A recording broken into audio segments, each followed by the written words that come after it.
नमस्कार मित्रों, मैं आज आपके साथ एक बहुत इम्पोर्टेंट सूचना शेयर करना चाहती हूँ कि आगरा में अब इलेक्शंस होने वाले हैं। हमें बहुत सोच समझ के अपना, हिंदी में प्रत्याशी कहते हैं शायद, अपना नेता चुनना है जो हमारी सेवा, हमें को ज़्यादा से ज़्यादा न्याय दे सके, हमारी बेहतर तरीके से सेवा कर सके।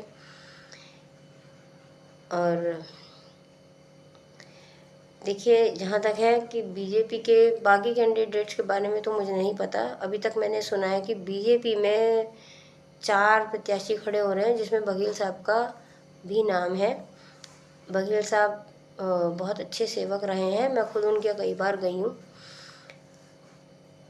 और काफ़ी उनके यहाँ जो है पीड़ित लोग आते हैं और सुनते भी हैं, चाहे 150 हो, 100 हो, 5 हो या 500, 300, रविवार रविवार सुनते हैं। मैंने देखा है, मेहनत बहुत की है, कर रहे हैं और उम्मीद है इलेक्शन के बाद भी करेंगे। वो ऐसा नेता वो नहीं है कि वो इलेक्शन जीत गए और भूल गए जनता को, नहीं है वो ऐसे। उनकी काफ़ी रेपुटेशन है, पुलिस में भी मान सम्मान था, कहना पड़ रहा है कि था। उसकी भी मैं वजह आपको बताती हूँ। ये जो है हमारे पास राष्ट्रपति का आदेश है। मेरी जो दयालबाग आश्रम के गुंडों ने, राधा स्वामी दयालबाग आश्रम के गुंडों ने मेरा मर्डर अटेम्प्ट किया था। यहाँ लिखा हुआ है स्पष्ट याचिका, ठीक है, राष्ट्रपति जी का आदेश है।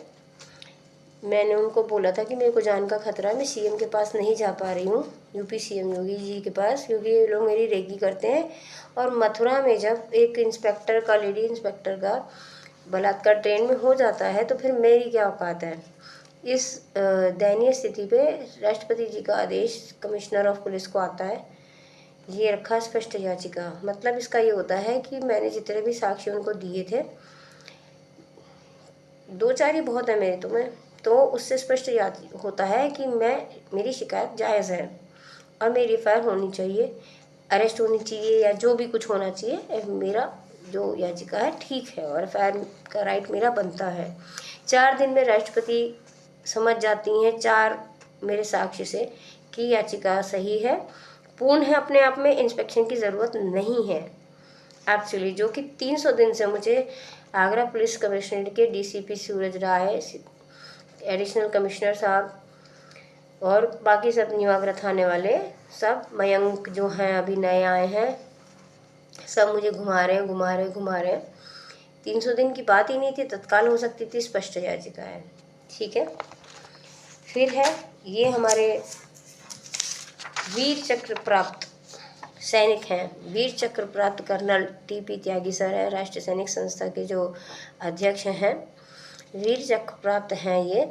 इन्होंने पुलिस कमिश्नर से शुरू से ही डे 1 से याचिका दी थी कि मेरे सपोर्ट में कि इस महिला को सुना जाए, ये जेन्युइन है, ये अच्छी समाज सेवक है, लेकिन पुलिस ने इनकी भी नहीं सुनी। ये राष्ट्रीय लेवल पे बहुत हमारी एक बहुत पुख्ता, जैसे कहते हैं हीरे मोती नगीने हैं देश के। फिर डीसीपी सिटी साहब ने, क्योंकि राष्ट्रपति साहब का आदेश ले गई थी कि जी आदेश आया मेरी एफआईआर दीजिए, तो उन्हें समझ नहीं आया मैं क्या करूं, उन्होंने उठा के हमें बाहर फेंकवा दिया। तो उनके खिलाफ अब इंक्वायरी हो गई है राष्ट्रीय महिला आयोग से, और हम उस दिन वो कोई बहाना बना नहीं पाए बेचारे। और ये मानवाधिकार, राष्ट्रीय मानवाधिकार से कि इस पुलिस अधिकारी के खिलाफ जो अभद्रता कर गया या करी जो भी है, भाई अगर आप जेन्युइन हैं, आप किस दबाव में हैं, कहाँ से आपको धमकी दी जा रही है, दबाव कहाँ से दिया जा रहा है, तो फिर आप अपने पक्ष रखिए। मैं तो यही बोलूँगी ना कि आपने मेरे साथ अभद्रता की है, ठीक है। 1 साल से आप बोल रहे हैं मैं नया हूँ, मैं कर रहा हूँ, मैं इंस्पेक्शन कर रहा हूँ, अपने इधर उधर फ़ोन अपनी टेबल पे दिखाने के लिए फ़ोन कर दिए, लेकिन मैं आपके पास एक बार तो आई नहीं, मैं आपके पास 10 बार आ चुकी हूँ, करीबन बहुत बार आ चुकी हूँ कि भाई आप फ़ोन पे तो घुमा देते हैं लेकिन नीचे वाले काम नहीं करते हैं। वो क्यों नहीं कर रहे हैं, ऐसा थोड़ी ना होता। 4 दिन में राष्ट्रपति कह रही है तो फिर तो खड़े खड़े मेरी एफआईआर हो जानी थी 1 घंटे में। और कमिश्नरेट आगरा को जब मैं कह रही हूँ कि राष्ट्रपति का आदेश है, तो नहीं, वो इससे पहले कि जो आगू बाजू वाले होते हैं वो मुझे कुछ कहने नहीं देते। वो ये दयालबाग आश्रम टैग है कि ये दयालबाग आश्रम की महिला आ गई तो उनको पता है कि सर को बीच में घुसकर और बस इतना कहने की वो होती है कि सर डीसीपी साहब के पास जाइए, डीसीपी साहब के पास। दयालबाग आश्रम का सारा मुद्दा है, जो दाएं बाएं खड़े होते हैं वो कुछ देखने दिखाने ही नहीं देते। अरे सर दिलबाग आश्रम का है, अच्छा अच्छा अच्छा, तो डीसीपी के पास जाइए, हमको चलिए चलिए चलिए नेक्स्ट करके राष्ट्रपति का आदेश तो हम उनको आज तक बता ही नहीं पाए। लेके गए 2 बार तो घेराव हो जाता है। तो ये हो गया है।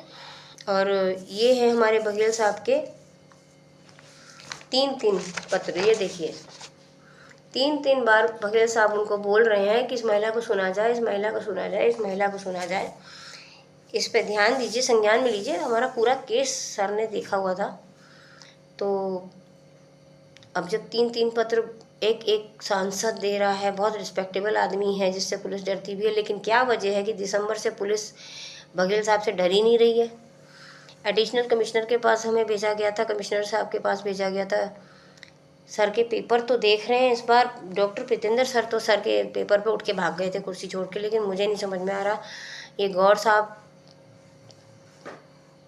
को पर्चा गया बघेल साहब का, एडिशनल कमिश्नर केशव चौधरी साहब को पर्चा गया बघेल साहब का, उसके बाद भी एफआईआर नहीं हो रही है।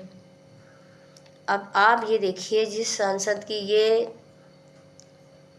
किस वजह से ये स्थिति है, आज की डेट में मैं कहूँगी कि एक पुलिस का छोटा आम अधिकारी भी नहीं सुन रहा। छोटा ही एडिशनल कमिश्नर, कमिश्नर को हम बड़ा मानेंगे भाई, इतने बड़े सांसद से जिसकी रिस्पेक्ट है, और प्रीतेंद्र उठ के छोड़ के भागा था सर का पर्चा देख के। लेकिन आज की डेट में सर के 3 पर्चे 2 पर्चे काम नहीं किए। हमें नहीं पता क्या वजह है, लेकिन सर की वैल्यू क्यों डाउन कर दी इन लोगों ने।